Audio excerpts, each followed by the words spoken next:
Baruch Hashem, thank you Hashem for letting me wake up this morning. And thank you for restoring my soul to my body. Thank you for a breath of life. Hashem, I pray that I may use this breath of life to perform an act of kindness today. Hashem, please accept with favor the offerings of my lips, and please render unto bulls the offerings of my lips.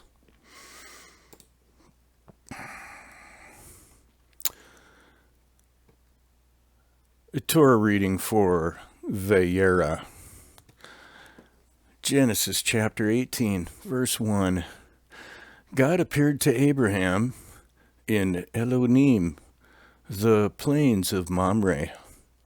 Abraham was sitting at the entrance to the tent, looking out for travelers to host, but God had made the heat of the day unnaturally intense. Abraham looked up, and behold, 3 men were standing before him.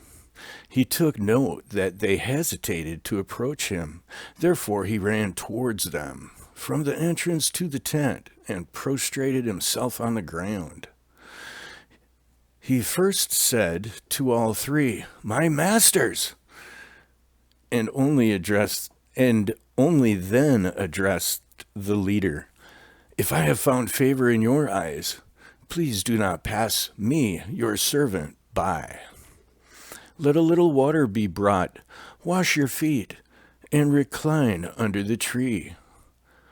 I will bring a piece of bread so that you can gather your strength, and only then will you continue on your way. After all, you have paid me, your servant, a visit, and it would dishonor me if you would take your leave before I have served you a meal."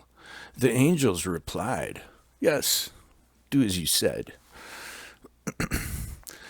Abraham hastened to the tent to Sarah, and said, "Hurry, take 3 se'ah of flour and sift it.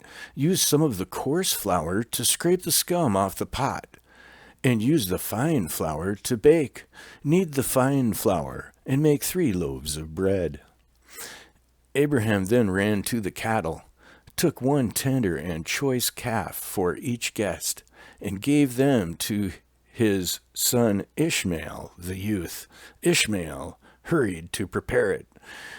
Abraham first brought some cream and milk, and when the calf that Ishmael had prepared for each guest was ready, he placed it before them.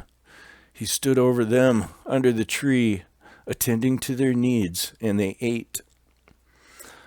All 3 angels then asked him, "Where is Sarah, your wife?" Abraham replied, "Here in the tent."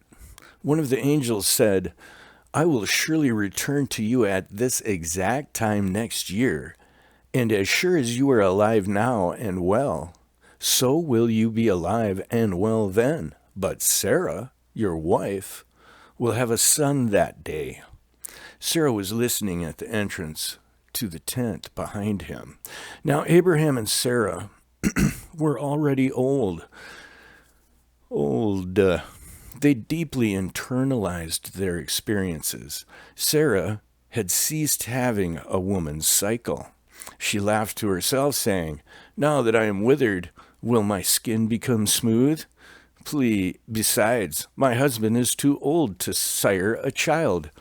God said to Abraham, "Why did Sarah laugh and say, 'Will I really give birth, though I am old?'" The angel continued, "Is anything too wondrous for God? At the exact time that I designated, I will return to you, and as sure as you are now alive and well, so will you be alive and well then. But Sarah will have a son that day." Second portion, Genesis chapter 18, verse 15. Hearing God's accusation, Sarah denied it and said, "I did not laugh," for she was afraid. But he said to her, "No, you did laugh." The men rose from there and looked out over Sodom. Abraham walked with them to escort them. God said, Should I hide from Abraham what I am about to do, seeing that I love Abraham so much that I have promised him that he will surely become a great and mighty nation, and through him all the nations of the world will be blessed? I have promised him these blessings, for I cherish him, and I cherish him because he instructs his children and his household after him to keep God's ways by acting with righteousness and justice, so that they will earn my blessings. In fact, when he instructs them to follow my teachings, he adds explicitly, so God will be able to bring about for Abraham everything he said concerning him. So God said to Abraham, because the outcry from Sodom and Gomorrah has become great, and their sin is very grave, I will descend and see if their deeds have matched the outcry that has come before me. I will annihilate them. If not, then I will know what less severe punishment to impose on them. The men whom Abraham was escorting turned from there and headed towards Sodom, while Abraham was still standing before God. Abraham figuratively came forward and said to God, "Would you obliterate the righteous along with the wicked? What if there were 50 righteous people in the city of Sodom and its 4 neighboring cities? Would you still obliterate the place and not spare it for the sake of the 50 righteous people who are within it? Furthermore, it would be sacrilege for you to do such a thing, to bring death upon the righteous along with the wicked, so that the righteous and the wicked fare alike. It would be sacrilege to you. Should the judge of the whole world not judge fairly?" God said, "If I find in Sodom and its 4 neighbors 50 righteous people with the cities, I will spare the entire area for their sake." Abraham responded to that and said, "I have begun to speak to God because I would have been reduced to dust by the alliance of kings and to ashes by Nimrod, were it not for you.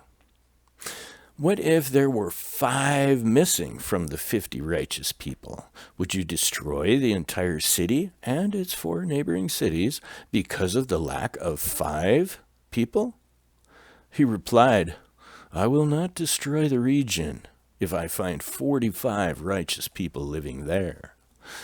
Abraham spoke to him again and said, "What if 40 were to be found there, 10 in each of the 4 cities? You could spare 4 and destroy only 1.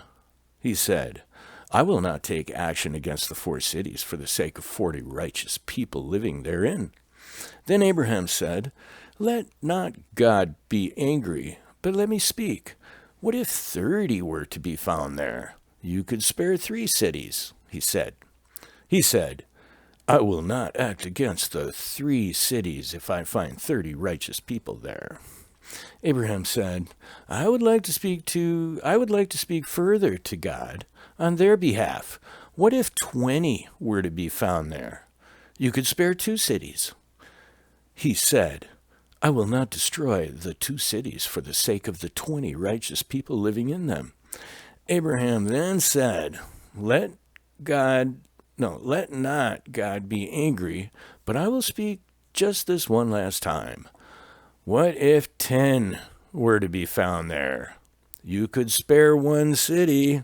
He said, "I will not destroy it for the sake of the 10. Seeing that the defending attorney had finished his plea, God, the judge, figuratively departed from the courtroom. When he had finished speaking to Abraham, Abraham returned to his home. Third portion. It's almost like, Genesis chapter 19, verse 1. The 2 angels arrived in Sodom only at nightfall. Lot was sitting at the gate of Sodom. Lot saw them and rose to greet them, and prostrated himself on the ground. He said, "Now, my lords, please turn aside and take a circuitous route to your servant's house, so no one will notice you entering it. Spend the night, bathe your feet, and then wake up early and continue on your way." They replied, "No, we will spend the night in the city square instead." He pleaded with them strongly, so they turned his way and entered his house. He made a feast for them, and because it was Passover, he baked matzos for them, and they ate. They had not yet gone to bed when the townspeople, the wicked men of Sodom, surrounded the house, young and old, all the people from every quarter. They called out to Lot and said to him, Where are the men who came to you tonight? Bring them out to us, so that the men among us may know them carnally. Lot went out to them, to the entrance, and closed the door behind him. He said, I beg you, my brothers, do not commit such a wrong. Here, I have 2 daughters who have never known a man carnally. I will bring them out to you, and do with them as you please, but do nothing to these men, for they have come under the shelter of my roof, and I am therefore responsible for their safety. But they said to Lot, Get out of the way. Then they said to each other, This one came here as a sojourner, and he already dares to reprove us? They turned to him and said, Now we will deal with you worse than them. They pressed hard against Lot, and moved forward to break down the door. So the men inside stretched out their hands and pulled Lot towards themselves into the house and closed the door. They miraculously struck the people who were at the entrance to the house with blindness, young and old, so the people tried in vain to find the entrance. The men inside said to Lot, Whom else do you have here besides your wife and 2 daughters, a son-in-law, or your grandsons and granddaughters, or anyone you may have in the city? Get them out of here, because we are about to destroy this place. For the people's outcry before God has grown great, and God has sent us to destroy it. Lot went out and spoke to his sons-in-law and his daughters' fiancés, and said, Get up and leave this place, for God is about to destroy the city. But in the eyes of his sons-in-law and daughters' fiancés, he appeared to be joking.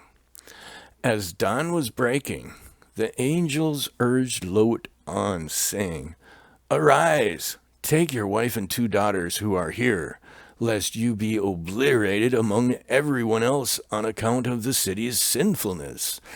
Yet he lingered. So, out of God's compassion for him, the men grasped him and his wife and 2 daughters by the hand.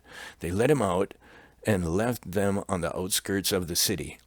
When they had led them out, the angel said, Run for your life! Do not look back, nor stop anywhere in the plain. Flee to the hills, lest you be obliterated along with everyone else. Lot said to them, Please, God, no! Your servant has found favor in your eyes, and in the abounding kindness you have shown me, you have saved my life. But I cannot escape to the mountain where Abraham lives, lest an evil stigma cling to me and I be judged worthy to die. Please, there is this town called Bela, which was founded more recently than the other 4 cities. It is therefore a fitting place to flee to, for it is less entrenched in sin than the other 4 cities and does not yet deserve to be destroyed. Please let me escape there. In any case, it is smaller, Mitzar, than the other city, so you shouldn't mind sparing it so I can survive in it. Fourth portion, Genesis chapter 19, verse 21. The angel replied to him in this manner. The angel replied to him, "In this matter too, I have showed you favor. I will not overturn the town of which you spoke. But hurry, escape there, for I can do nothing until you arrive there." The town of Bela was therefore called Tsor, small, from then on. The sun had already risen over the earth when Lot reached Tsor. God made sulfur and fire rain down on Sodom and Gomorrah from God, out of the sky. God overturned those 4 cities and the entire plain, together with all the inhabitants of the cities and the vegetation of the ground. Lot's wife turned around, looked behind him at the destruction, and she became a pillar of salt. Abraham awoke early in the morning and went to the place where he had stood before God. He gazed upon Sodom and Gomorrah and over the whole area of the plain, and he saw a column of smoke rising from the earth, like the column of smoke that rises from a lime kiln. When God destroyed the cities of the plain, God was mindful of how Lot had protected Abraham in Egypt by going along with his pretense that Sarah was his sister, and in recompense he sent forth Lot from the midst of the upheaval when he overturned the towns in which Lot had been living. Lot went up from Tsor and settled on the nearby deserted mountain, together with his 2 daughters, since he was afraid to remain in Tsor, and he and his 2 daughters lived in a cave. The older daughter said to the younger, "Our father is old, and there is no man in the world to marry us in the usual manner. Come, let us give our father wine to drink, and lie carnally with him, and thus produce offspring from our father." That night they gave their father wine to drink. The older daughter went and lay carnally with her father, but he was so drunk that he was not aware that it was she when she lay next to him. But when she arose, he was sober enough to realize that it was she. The next day, the older daughter said to the younger, "Last night it was I who lay carnally with my father. Tonight, too, let us give him wine to drink, and you go and lie carnally with him, and he will produce offspring and we will produce offspring through our father."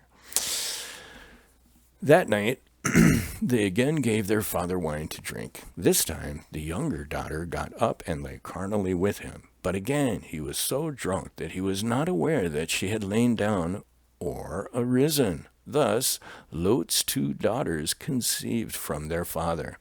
The older daughter gave birth to a son and named him Moab, from father. He is the ancestor of the people of Moab until the present day. The younger daughter also gave birth to a son and named him Ben-Ami, son of my kindred. He is the ancestor of the people of Ammon until the present day. Genesis chapter 20, verse 1. Abraham journeyed from there to the Negev and settled between Kadesh and Shur, coming to finally sojourn in the Philistine city of Gerar. Abraham said to Sarah his wife, "She is my sister." Abraham said of Sarah his wife, "She is my sister." So Avimelech, king of Gerar, sent messengers and had Sarah brought to him. God came to Avimelech in a nocturnal dream, saying, "You are going to die on account of the woman you took. She is a married woman, and you will be guilty of adultery if you have relations with her." Since Avimelech had not come near her, he said, "God, Would you put me to death, even would you put to death even an innocent nation? Did her husband not say to me, she is my sister? And she herself also said, he is my brother? I did this with an innocent heart, with no intent to sin. I am with blameless hands, for I have not touched her. God said to him in the dream, I too knew that you did this with an innocent heart, but you cannot claim your hands are blameless. You cannot claim that your hands are blameless, for it was I who spared you from sinning against me. It is because I knew that you did not intend to do anything wrong that I did not allow you to touch her. Now, return the man's wife. Do not fear that he will not want to accept her back, for he is a prophet and knows that you did nothing to her. He will pray for you and you will live. But if you do not return her, be assured that you will die, you and all that is yours.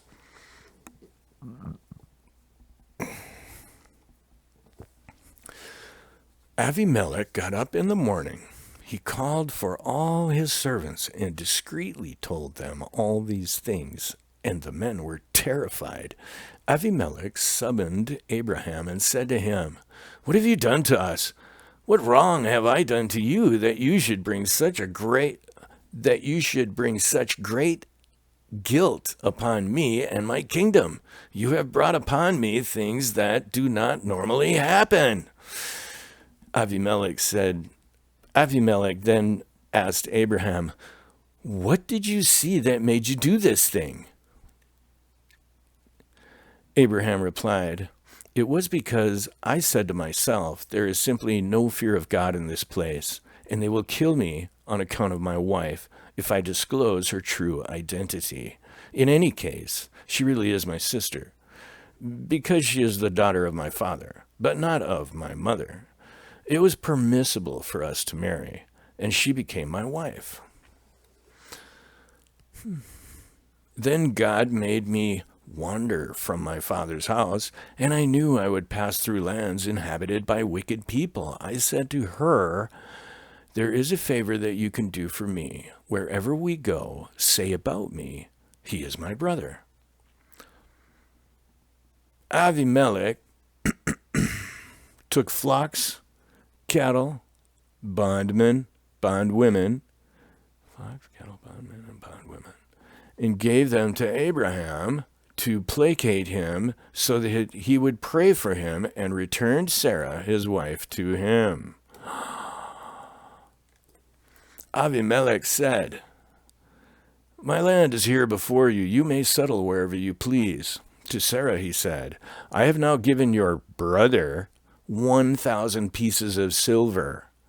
Let this gift serve you figuratively as a cover over the eyes of all those with you who would look askance at you because of this incident, preventing them from doing so.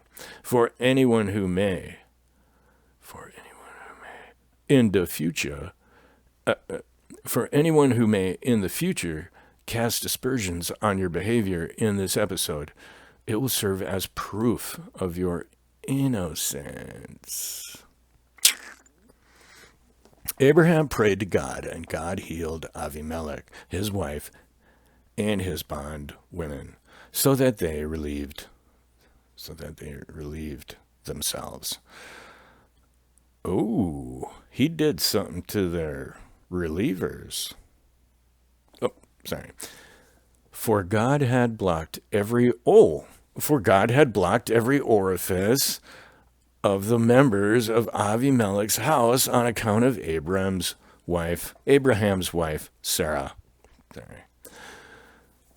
Genesis chapter 21, verse 1. God had remembered Sarah as he had said. God did for Sarah as he had spoken to Abraham. She bore a son. Sarah conceived and bore Abraham a son in his old age, at the appointed time of which God had spoken. Abraham named the son who had been born to him, whom Sarah had borne him, Isaac. And Abraham circumcised his son Isaac on the 8th day after his birth, as God had commanded him. Mazel tov. Fifth portion, Genesis chapter 21, verse 5. Abraham was 100 years old when his son Isaac was born to him. Sarah said, God has brought me happiness. Whoever hears will be happy for me and happy with me. She said, who is he who said to Abraham, Sarah will nurse children, for I have given birth to a son in his old age? She said, who is he who said to Abraham, Sarah will nurse children, for I've given birth to a son in his old I have given birth to a son in his old age. Sorry. The child grew up and was weaned, and Abraham held a great feast on the day that Isaac was weaned. Sarah saw that Ishmael, the son whom Hagar the Egyptian had borne to Abraham, had fallen into degenerate behavior, including idol worship, illicit carnal relations, and even murder. She said to Abraham, cast out this bondwoman and her son, for the son of this bondwoman will not inherit together with my son, Isaac. The matter of Ishmael's wicked behavior greatly distressed Abraham. He was grieved over the idea of sending his son away. God said to Abraham, do not be distressed about the boy and your bondwoman. Whatever Sarah tells you, heed her voice. She has foreseen correctly. For it is through Isaac that you will have descendants who will be considered yours with respect to receiving the blessings I have promised you. But I will also make the son of the bondwoman into a great nation, for he is also your offspring. Abraham rose early in the morning, took bread and a leather flask of water, and gave them to Hagar. Abraham placed the food on Hagar's shoulder together with the child and sent her away. She left and wandered in the desert of Beersheba. When the water from the leather flask was used up, she cast the child under one of the bushes. She then walked away and sat down at a distance, some bow shots away, for she said, let me not look on as the child dies. She sat at a further distance and burst out crying. God heard the boy's voice, so an angel of God called to Hagar from heaven and said to her, what troubles you, Hagar? Fear not, for God has heard the boy's voice. Considering only where he is with regard to his own moral merit, not judging him for the deeds of his wicked descendants. Rise, lift up the boy, and grasp him with your hand, for I will make of him a great nation. God then opened her eyes, and she saw a well of water. She went and filled the leather flask with water and gave the boy to drink. God was with the boy, and he grew up. He lived in the desert and became an archer, robbing travelers. He settled in the Paran desert, and his mother took him a wife from among the girls of Egypt. Sixth portion, Genesis chapter 21, verse 22. At that time, Avimelech, accompanied by Pichol, chief of his troops, said to Abraham, God is with you in all that you do. So now, swear to me here by God that you will not deal falsely with me, nor with my son, nor with my grandson. The same kindness that I have shown you, welcoming you in my land, you will show to me and to the people of the land in which you have sojourned. Abraham replied, I will swear. Abraham then disputed with Avimelech over the well of water that Avimelech's servants had seized. Avimelech said, I do not know who did this thing, nor did you tell me, nor did I hear about it until today. Abraham took flocks and cattle and gave them to Avimelech, and the two of them made a treaty. Abraham then set aside 7 ewes of the flock. sheep of the flock. Abimelech asked Abraham, "What are these 7 ewes that you have set aside by themselves?" He replied, "You are to accept these 7 ewes from my hand as testimony that I dug this well." That place was therefore called Beersheba, well of the oath, for there the 2 of them made an oath. When they made this treaty in Beersheba, Abimelech and Pichol, chief of his troops, departed and returned to Philistia. Abraham opened an inn in Beersheba. There he proclaimed the name of God, God of the universe. Nice. Abraham sojourned in Philistia for 1 year more than he had lived in Hebron, i.e. for 26 years. 7th portion, Genesis chapter 22. It was after these words that God tested Abraham. He said to him, "Abraham!" And he replied devotedly, "Here I am. I am ready to do your bidding." He said, "Please pass this ultimate test. Take your son, your only one, the one you love, Isaac. Take him and go away to the land of Moriah. Take him up there and prepare him as an ascent offering on one of the mountains that I will designate to you." Abraham got up early in the morning and saddled his donkey himself. He took his two young men, Eliezer and Ishmael, with him, together with his son Isaac. Abraham chopped wood for the offering and rose and set out for the place that God had told him. On the 3rd day of the journey, Abraham raised his eyes and saw the place from afar. Abraham said to his young men, "You stay here with the donkey while I and Isaac, the young man, go a short distance over there. We will prostrate ourselves in prayer and then return to you." Abraham took the wood for the ascent offering and placed it on his son Isaac. He took the fire and knife in his hand, and the 2 of them walked on together. Isaac said to Abraham his father, "My father!" He replied, "Here I am, my son. Here I am, my son. The fire and the wood are here, but where is the lamb for the ascent offering?" Abraham replied, God will see to the lamb for an ascent offering, and if he does not, then you, my son, will be the offering." The 2 of them walked on together. When they came to the place that God had told him, Abraham built the altar there and arranged the wood. He then bound Isaac his son, tying his hands and feet behind him, and placed him on the altar on top of the wood. Abraham stretched out his hand and took the knife to slaughter his son. An angel of God then came out from heaven and said affectionately, "Abraham, Abraham!" And he replied, here I am, or whatever. And the angel said, Do not raise your hand against the young man to slaughter him. Do nothing to him, for now that you have passed this test, I know that you fear God, since you did not withhold your son, your only son, from me." Abraham raised his eyes, looking for an animal to sacrifice, and he caught sight of a ram entangled by its horns in a thicket.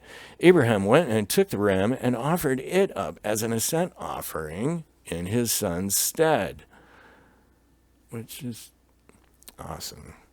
Abraham named the site God will see, praying, "May God select this place as the site of the temple where he will manifest himself to his people, since God indeed had designated this mountain for this purpose. It is said to this day, on God's mountain, Mount Moriah, he can be seen." The angel of God called to Abraham from heaven a second time and said, God declares, "By myself I swear, because you did this thing and did not withhold your son, your only one, I will bless you and bless your son and greatly increase your offspring as the stars of the sky and grains of sand on the seashore, and your descendants will take possession of their enemies' cities. All the nations of the world will be blessed through your descendants, because you heeded my voice. Abraham returned to his young men, and together they set out and went to Beersheba. Abraham remained for a short time in Beersheba. It was after these words that Abraham was told by God, Milcah too has borne sons to your brother Nachor, Uz, his firstborn, Buz, his brother, Kemuel, the father of Aram, Kesed, Chazo, Pildash, Yidlaf, and Bethuel. Bethuel has a daughter, Rebekah. Milcah bore these 8 sons to Nachor, Abraham's brother, and his concubine, whose name was Reumah, also bore children, Tevek, Gachem, Tachash, and Maachah. End of portion. Torah reading. Thank you, Hashem. I hope that you will accept with favor the offerings of my lips, and I hope that you will render unto bulls and whatever other spiritual materials may be generated from this offering that I offer you. I humbly, modestly, and gratefully accept whatever benefits may come from this activity, and I humbly and modestly offer to you whatever tithe is due you, because I love you.